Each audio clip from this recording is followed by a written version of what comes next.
Le jeune milliardaire et la pauvre orpheline se sont mariés et vivent leur meilleure vie. Suivez cette histoire de famille. Une grande fête est organisée dans un magnifique espace vert. Tout est élégant, tout est lumineux. Amaka et David, main dans la main, heureux. Ils tiennent ensemble le couteau et coupent un gigantesque gâteau.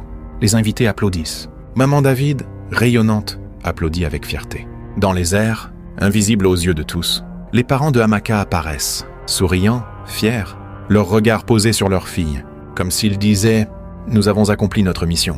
Puis, ils disparaissent doucement. La leçon. Dans la vie, la jalousie, la haine et le désir de prendre la place des autres peuvent pousser une personne à détruire même ce qu'elle aurait pu protéger. Adaeze voulait le bonheur des autres, sans passer par le travail, sans attendre son tour. Mais elle a oublié une chose essentielle. Le destin ne se vole pas. Le bonheur des autres ne bloque pas le tien. Et ce que tu construis dans le mal finit toujours par te détruire. Elle a voulu forcer la vie, et la vie l'a enfermée dans ses propres choix. À l'opposé, Amaka, malgré la souffrance, malgré l'injustice, a gardé un cœur pur, le respect, la patience, et au final, c'est elle que la vie a élevée. Parce que le bien peut être lent, mais il ne perd jamais. La vérité peut être cachée, mais elle finit toujours par sortir.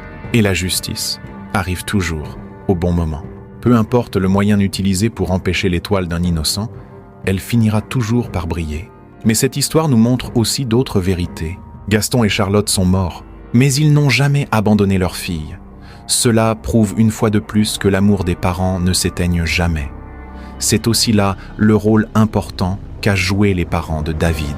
Et toi qui regardes cette histoire, sache ceci, peu importe ta situation aujourd'hui, peu importe combien de fois on t'a dit non, peu importe combien de fois on t'a humilié, peu importe combien de mains ont semé du sel dans tes préparations, ton destin ne peut pas être volé, il peut être retardé, jamais annulé.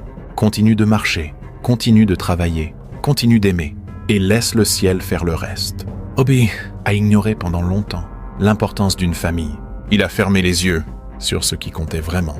Il a laissé le mensonge prendre la place du sang, et la réalité l'a rattrapé d'une manière brutale.